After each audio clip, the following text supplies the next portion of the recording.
tere, head sõbrad, kinnisvarahuvilised ja muidu toredad inimesed.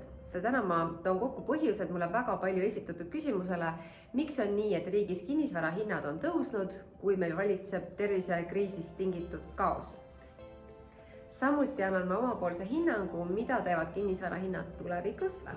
Vaatame üle ka üüriturundes ning tänases ülekandes vaatame ka lähemalt, mis toimub teistes maailma riikides, Prantsuse Alpides, Hawaii'l ja San Franciscos.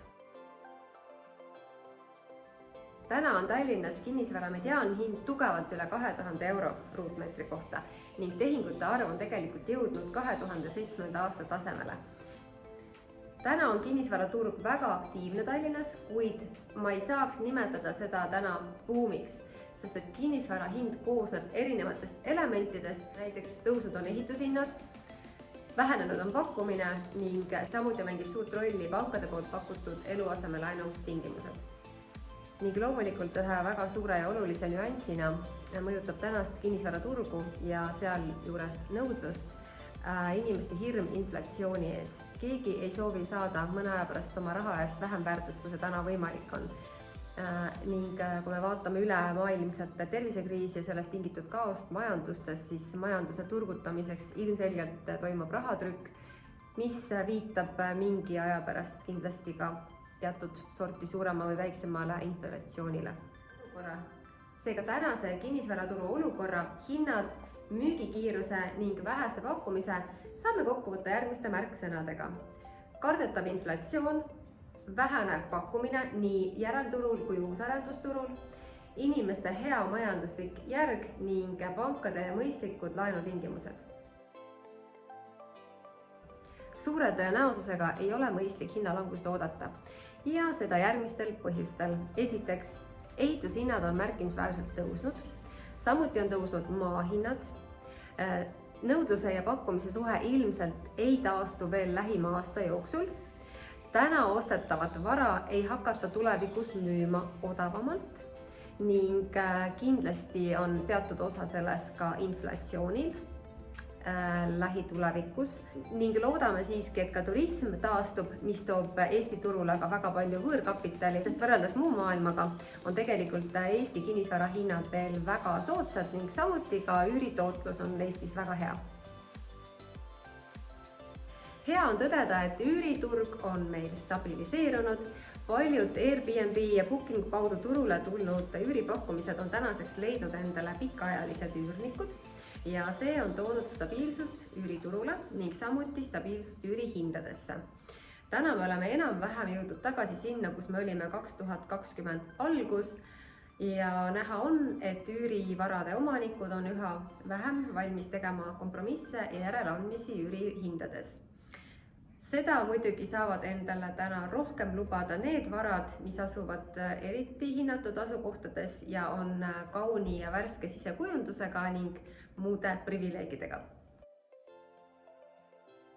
Võib-olla huvitav on kogu maailma kohta teada seda, et nii nagu Eestis, nii ka mujal maailmas on olnud tervisekriisist ja sellest tulenevad distantseerumisnõuded hea kasvulava maakodude müügiks. Piirkonnad, kus inimesed käisid varem puhkamas, on nüüd osutunud väga populaarseteks püsikodude ostmise kohtadeks. Puhas õhk, sportimisvõimalused, head söögi ja maitse elamused, kaunis elustiil. Heaks näiteks on Prantsuse Alpid, kus väga paljud inimesed on otsustanud oma kodusid mitte müüa ning veeta pandeemia mööda seal, kus kinnisvara hinnad on märgatavalt tõusnud eelmisest aastast. Pakkumine on vähenenud ja võingi tuua näite, et näiteks Stadis, mis on siis Šveitsi väike küla, 9200 inimesega kinnisvara hindade, ladvik ruutmeetri kohta on 33 000 ruutmeetri eest. Näiteks eestlastele rohkem tuntud Chamonix suusakeskuse kinnisvara ruutmeetri hind on 12 000. Me vaatame San Francisco kinnisvaraturgu, siis ma tahaksin eriti välja tuua mereäärsete linnade kinnisvara statistikat, kus mediaanhind on kasvanud 21,3% võrreldes eelmise aastaga, kus kinnisvarade müügis oleku aeg on keskmiselt 2 nädalat ning müügitehingute kasv on olnud aastaga umbes 35%. Sealhulgas luksuslike eramute tehingute kasv on olnud 51% ning luksuslike korterite müügi kasv on olnud 39%. Korteri ruutmeetri hinnad algavad umbes 12 000 eurost kuni siis sõltuvalt korteri ja piirkonnani. Majade ruutmeetri hinnad algavad 7000 eurost. Hawaii kinnisvaraturg on täpselt nagu mujal maailmas väga aktiivne antud hetkel ning oodata on peale vaktsineerimiste lõpetamist veelgi kasvu.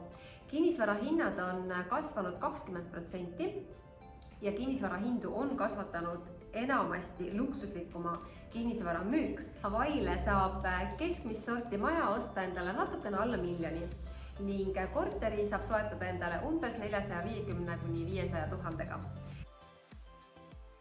Tänase kinnisvaraturu hitt on arendusprojektid. Turul on väga palju arendajaid, kes otsivad täna nii linna sees kui linna ääres ja ka kaugemal kinnistuid, millel oleks detailplaneeringud ja ka ilma detailplaneeringuteta.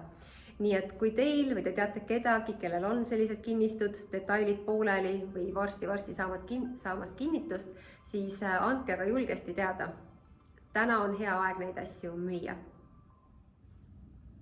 Tänan kõiki kuulamast ja vaatamast ja soovin teile head kevade jätku!